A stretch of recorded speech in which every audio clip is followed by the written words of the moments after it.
Hey guys, what's happening? We're finally here. We're ready to review these three Bnsf 25th anniversary ES44ACs from Scaletrains. We got three different road numbers, as you can see. Each one has some unique characteristics that kind of differentiate themselves from each other. So, what do you say we go ahead and get started and unbox these, and we'll take a look at them. Hang on just a second. We'll be right back. Okay, we're back now. We got all three of them unboxed, and I thought I'd just let you guys kind of have an overview of all three units sitting side by side.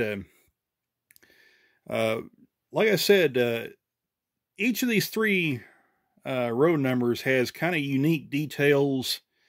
They kind of differentiate each unit from each other.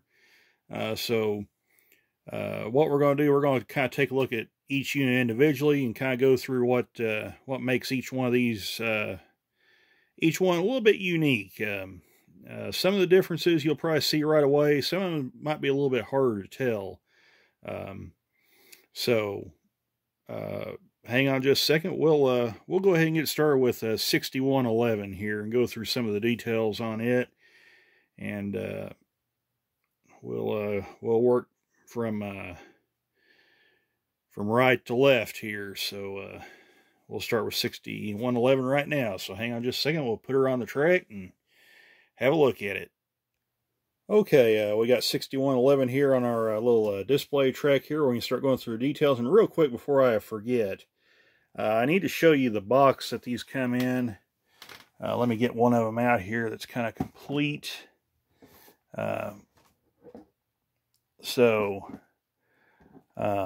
As many of you probably already know, Scaletrains kind of did a little bit of a rebranding here. Let me zoom back out like that. And there we go. And as you can see, they kind of did a little bit of rebranding, changed their logo a little bit, dropped the .com name off their brand, where they're just now referred to as just Scaletrains, and changed the logo up a little bit with this nice looking half red, half white box with all the locomotives, of course, it's present on here. Very, very nice looking box. And of course, everything on the inside is still the same. You get your manual, your starter guide. Of course, the locomotive itself comes in this nice protective clamshell right here. Protects the locomotive very nicely in storage and transport. And let me grab this guy. And like I said, you also get your Scaletrains manual. And I apologize, I'm kind of trying to do everything one-handed, but there's the manual right there. So at least all that stays the same. You get got your handrail protectors right here. That goes on the side of the locomotive, keeps the handrails from getting all bent up. And of course, if I can find them, you get spare bearing caps. So yeah, pretty cool right there. Well, actually, this one here has got a thing of spare caps right here. So you get your spare bearing caps right there. So looks really, really nice. And I apologize if I sound a little tired. I just got done with a 19-hour trip, so I'm a little wore out. But I'll try to do as best I can, because I've got a lot of things I'm going to have to do. So I got to try to get this review done, or I'm never going to get it done. So why don't we go ahead and get started with 6111 right here. Very, very nice looking engine. I have seen the real 6111 on a couple of occasions, and just from what I've seen, Scaletrains seems to have done a really nice job on these units. We'll start here at the front, of course. We'll slide around here. Pardon me for the wild ride, but we'll start right here at the front. Of course, you got your MU hoses right here. brake hose right here. Your Scaletrains rivet counter coupler, which is metal. Nice looking snowplow with the white grab irons. Again, correct for the 6111. The front handrails appear to be straight and look really good. And these handrails on this side don't look too bad either. But when we come to the other side, you'll notice that you'll probably notice the other side has a little bit of waviness to it. But we'll get to that when we look at the other side of this engine. But really on this side right here, everything looks really, really nice. This yellow jumper cable with the chain looks really good. Ditch lights, of course, LED lights on this engine. Front headlights look really good. Number boards are really nice. Windshield wipers, again, grab irons all across the nose. Look excellent. Of course, you can barely see the orange grab irons right there on the nose. Of course, you got your Bnsf 25th anniversary logos on here. So that all looks really good. Got your wind deflector right here. Again, looks really nice. We'll come down the side of this engine. Cab windows look nice. They are tinted, which looks really good.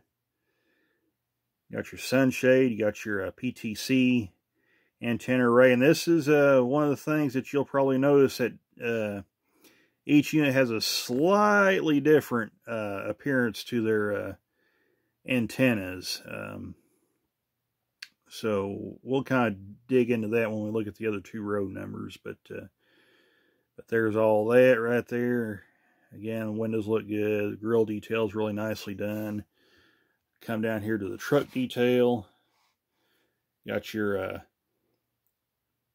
3-axle truck here. Which, by the way, these are ES44ACs, which means all three of these axles are powered. Unlike the C4, which would have a dead center axle with some linkages here that would actually lift this center axle up off the rails and put adhesion to the outer axles. And we'll kind of do a separate video on that. I was going to do it during the review, but I think it'd be better off if I did it as a separate video. Just kind of give some of you folks that might not know some of the spotting features of some of these various Gevos. We'll kind of dig into that in a separate video. But anyway, continuing on, your brake cylinders look really nice. The piping. And again, if I didn't mention it before, these do have spinning bearing caps, as do all the rivet counter locomotives that come equipped with them, as correct per prototype. Of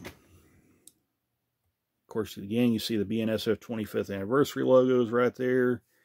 You got your E-bell right there. Looks really nice. Your fuel filler necks right here. The sight gauge looks really nice. Come down the side. Of course, you got the various logos that make up Bnsf. You got CB&Q right here. Great Northern. Northern Pacific. Of course, Burlington Northern and Santa Fe. And you got one of my home roads, Frisco, right here, which became part of then Burlington Northern in 1980. You got the Colorado and Southern, which is kind of unique that they included this. If you don't know the story, the Colorado and Southern is actually a subsidiary of the Burlington route, excuse me. And then over here you got, if I can slide over right there and let it focus. Will it focus? There we go. Okay, right there you got the Spokane, Portland, Seattle right there, which, by the way, just kind of a quick history lesson. The Spokane, Portland, Seattle, the Northern Pacific, Great Northern, and the Burlington route all made up the Burlington Northern right here. Okay, in 1970. Frisco joined the BN in 1980. And then, of course, the 1995 96 merger of Burlington Northern and Santa Fe, which gives us the current Bnsf railway. So there's kind of your short 30-second history lesson on there. But anyway, moving right along. Nice grill details on this engine. Looks really good. And again, that's something that'll kind of differentiate from road number to road number with these locomotives, is the grill detail on them. Of course, you got this raised heat exchanger fan area right here. Not all the Gevos had this. Later models did. Also, you notice something here on these later model first gen Gevos. They don't have a side layer that runs up the side. 5872 is one of the older ES44s, and it does have a ladder running up the side. We'll look at that when we get to it, but I just wanted to point that out. Of course, you got your exhaust stack right here, which, by the way, also, the exhaust stacks will differentiate from, as per prototype accuracy, to match the road number. So there will be some differences there. So moving right along, the radiator grills on top, you see it. Notice they're flush. Again, when we do the other video with the ES44C4, it will have raised radiator grills, and this actual radiator section will be slightly different with the C4 than the first gen ES44AC. So, well, like I said, we'll cover all that in a later video. Right now, we're just going to kind of take a look at these three road numbers. But come along to the back, you got your brake wheel right there. Again, the decaling looks really, really nice. I'm going to try and get back here to the rear of the locomotive, where you guys can take a look at that. And again, I apologize for the wild ride because I don't have a lot of room to work with.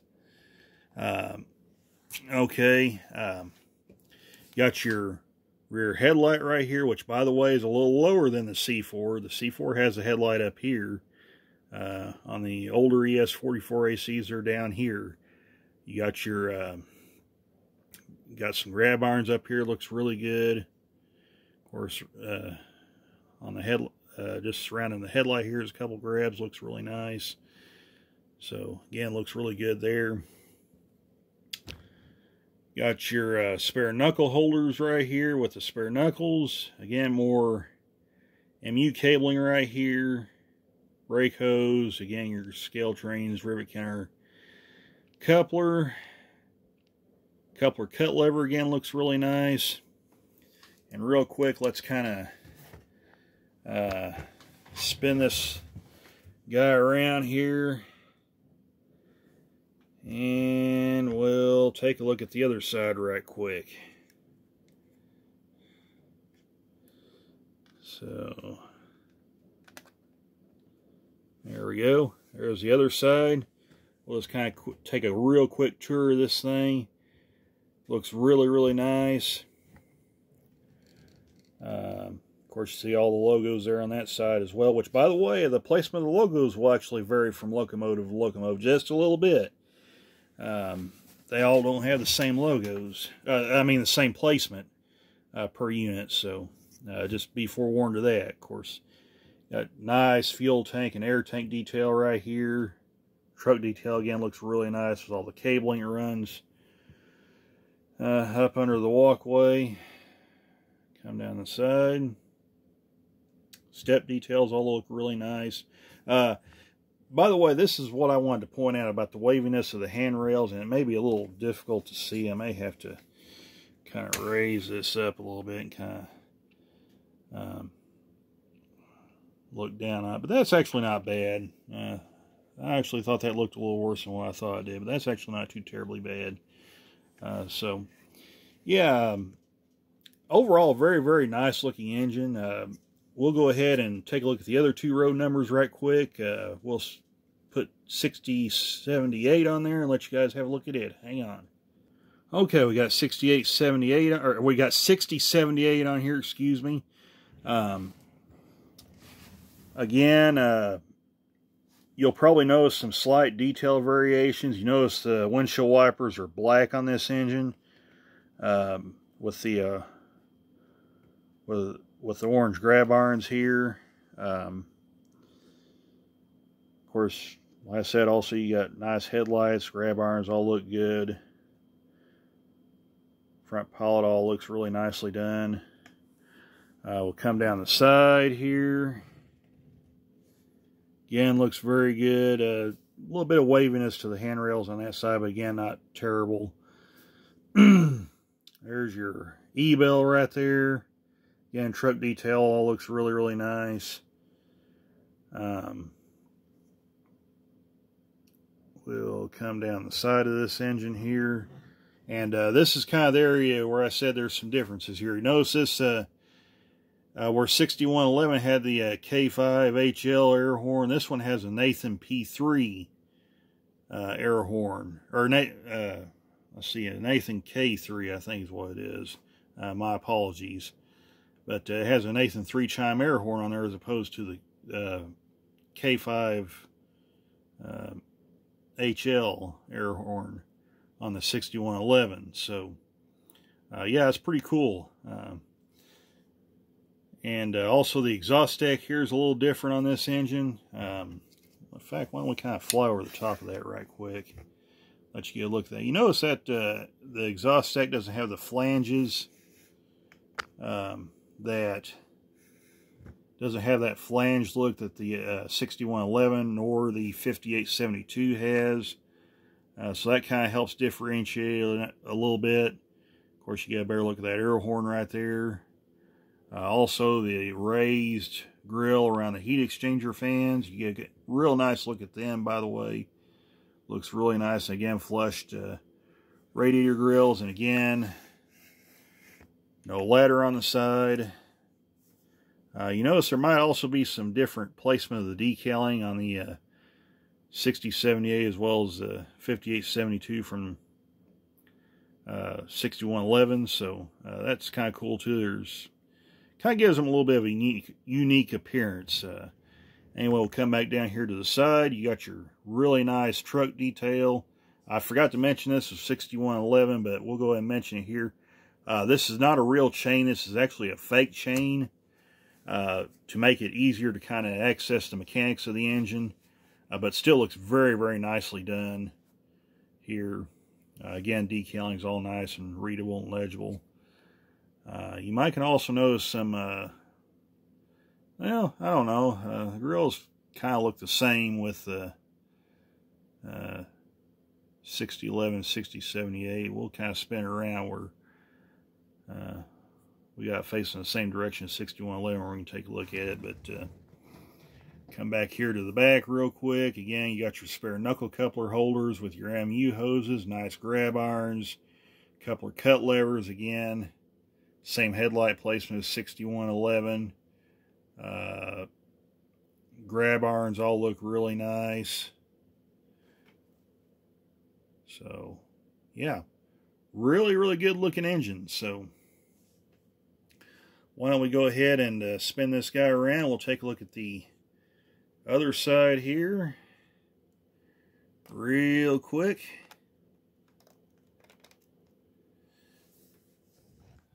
So there's the other side of 6078 where we can kind of take a quick tour of it right here. We'll kind of slide down a little bit. And looks like the air filters might be a little bit different. I can see some differences in them. So like I said, each one of these units has some unique details that kind of differentiate them from each other.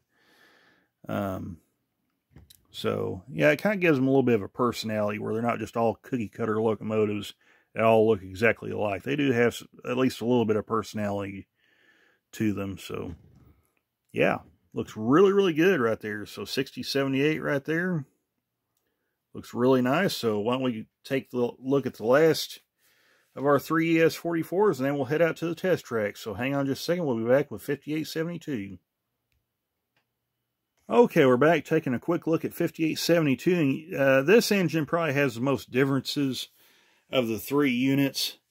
We'll come around here to the front again, and you can see it has the blackened windshield wipers, whereas the Post 6111 has the orange windshield wipers. But for the most part, even these look pretty similar up front. There may be some minor differences here and there. Most noticeably is the PTC antenna, which looks radically different than that of 6078 or the 6111 right over there. You can see the differences in them right there. So much different PTC arrangement on 5872 than the other 2 units. We'll come down here alongside here, and of course right here, this is kind of where I said this kind of makes it one of the earlier model Gevos. You notice this ladder, maybe a little hard to see. I'll zoom in on it where you can kind of get a better look at it. Yeah, see that ladder runs up the side of the long hood right here? That kind of lets you know this is a very early model Gevo, because the oldest or the earliest built ones had this ladder, similar to what the AC6000 had. Had this ladder run up the side of the long hood. Of course, they did away with that in later runs. I believe the 2004, 2005 editions had this. Locomotives built 2006 and beyond, they did away with the side ladders. So kind of interesting there. So yeah, and of course you notice a slightly different air horn as well. This is a Nathan Air Chime K3 LA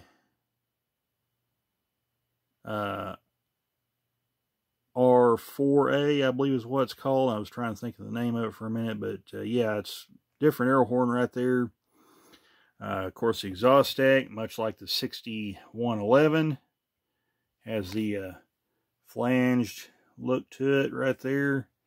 And also, one other thing that differentiates it and also makes it a very early model Gevo, you notice the heat exchanger fan grills are flush with the top of this trapezoidal section right here of the radiator. Again, flush rear radiator grills. We'll come around here to the back.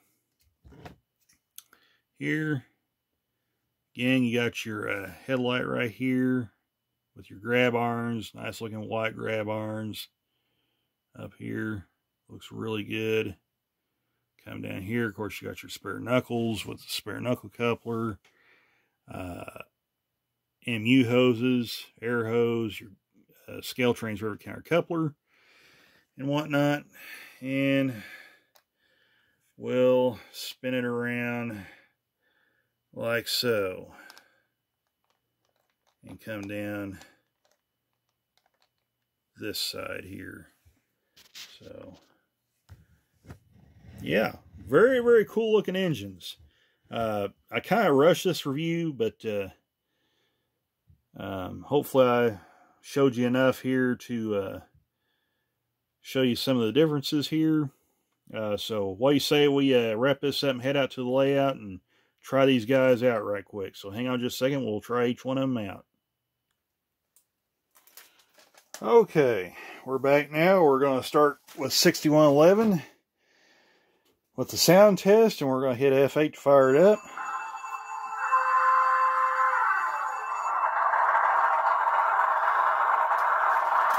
Okay, we're going to turn on F0, which will be the headlight. Light keeps activating 2 different functions. I don't know why, but we'll go ahead and turn the light off where you guys can see it a little bit. Right there, of course, you see light number boards. The step lights and everything all light up, or the walkway lights all light up. Okay, F6 should turn on the ditch lights, and there they come on right there. Looks really good. We'll turn the light back on. Ring the bell by pressing F1. Blow the horn, which is F2.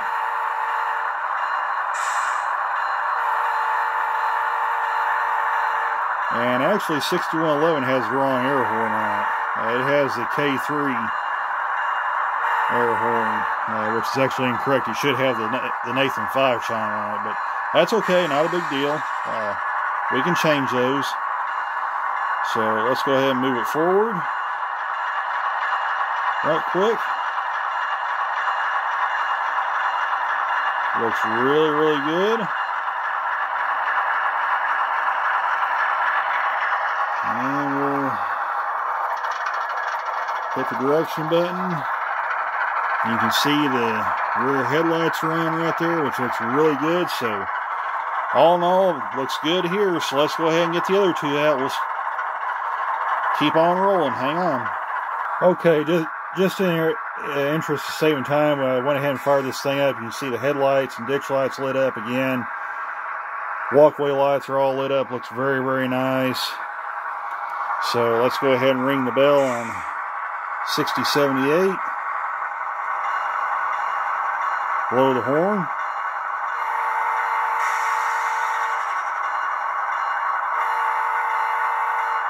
Okay. Let's go ahead and take it forward.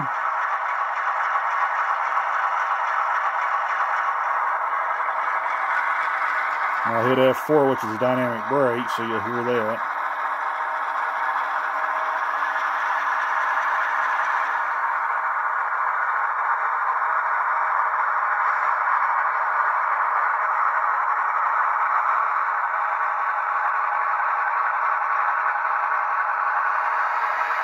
There we go. You hear dynamic brakes.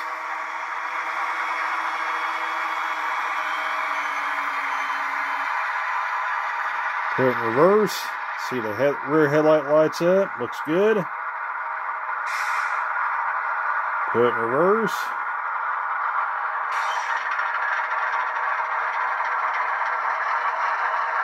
Looks very, very good. Okay, let's wrap this video up with 5872.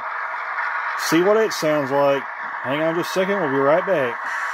Alright, and finally we got 5872 on the track. Fired up. Let's go ahead and turn the headlight on.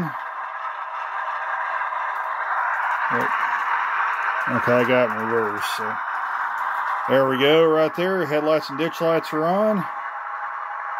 Look really good. Everything's good here. Come to the back.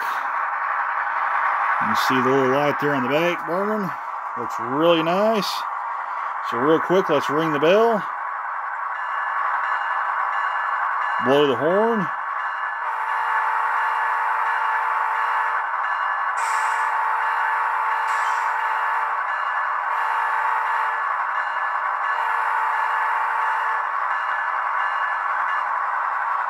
So yeah, it looks really good. And one other feature that's really neat about these ESU equipped engines is full throttle, and I'm going to show you by hitting F9. And we're going to take this thing all the way to full throttle.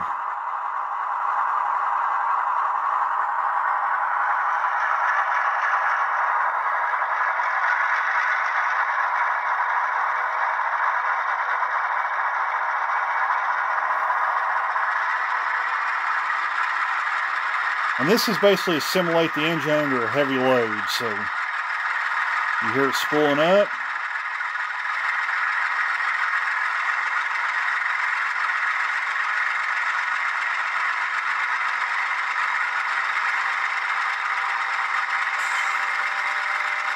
Sounds pretty good if you ask me.